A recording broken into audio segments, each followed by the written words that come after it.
Hi, my name is Shivank Misra, and this is my video lab report for Intro Physics 2212 at Georgia Tech. This lab is based on the lines of charge experiment, which is an extension of the charge tapes experiment, which I'll reference a few times in this lab. To see my video on that lab, check out the link in the description below. For this lab, I'll first introduce some key ideas, relevant formulae, and go over my setup and experimental data. I'll then show you around my computational model, whose link is in the description to this video, and take a look at my program's output. We'll then look at the results and some simplifications we made to arrive at these results. And finally, we'll answer some key questions about the lab. So the key ideas in this lab are Coulomb's law, which basically describes the electric force between two charged particles a certain distance apart with a certain charge each. Electric field is the force field created by a charged particle. The electric field can be thought of as the force a small positive test charge would feel at a certain location, and hence the units for electric field are newtons per coulomb. The force due to gravity is an attractive force, and for this lab is simplified for use near the Earth's surface. Line charges for this lab will be treated as a collection of point charges arranged in a line. Another key idea is E-field superposition, which basically says that electric fields can be added vectorially and do not affect or block one another. And the last key idea is just knowing how to use and manipulate vectors, specifically vector addition of forces. So here are the formulae for Coulomb's law, an electric field due to a point charge, an electric field due to a rod or a line charge, the relationship between force and electric field, and the force due to gravity close to the Earth's surface.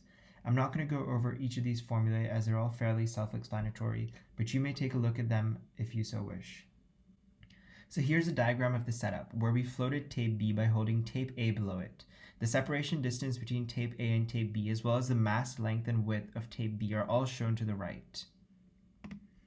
So here I've included some pre-calculations I had to do before setting up the computational model. I've set the magnitudes of the gravitational and electric forces acting on the top tape equal to one another, and solve for Q. I use the formula for electric field of a rod, which is representative of the line charge in my experiment, which was the tape. This is not a perfect representation, but it's close enough that we will apply it and treat it as a necessary assumption. The calculated value of Q is shown at the bottom. So here's a look at my computational model, and as you can see, I've defined a function to calculate the electric field at a given location due to a specified charge. This is nothing more than a code representation of the formula I just showed you. Here's the actual application of the line charge portion of this lab. Here I split up each tape into multiple point charges, and then for each point charge on the top tape, I found the electric field due to each point charge on the bottom tape, and then added all these electric fields together to find a net electric field on each and every point charge in the top tape. Let's take a look at the output. So in my code, I set n equal to 100, where n is the number of point charges into which I split each tape. I chose such a large number for n as I wanted to obtain as accurate a result as possible. As we choose larger and larger n's, our results become more and more accurate as we are effectively taking the integral of the function more precisely. The green arrows shown in the diagram to the left are the net electric fields for each point charge in the top tape. Now let's take a look at some mathematical results. The magnitude of charge on the top tape, which we calculated earlier, is 9.242 times 10 to the negative 9 coulombs. And based on the computational model which we just saw a moment ago, the magnitude of the electric force is 1.866 times 10 to the negative 3 newtons, and the magnitude of the gravitational force is 1.942 times 10 to the negative 3 newtons. As for these assumptions shown, the first one does not apply, as tape B is static once it floats, so air resistance on a moving object is irrelevant. The second assumption also does not apply, as we actually treated each tape as a line charge rather than a point charge, and did not concentrate the charge at the center of the tape.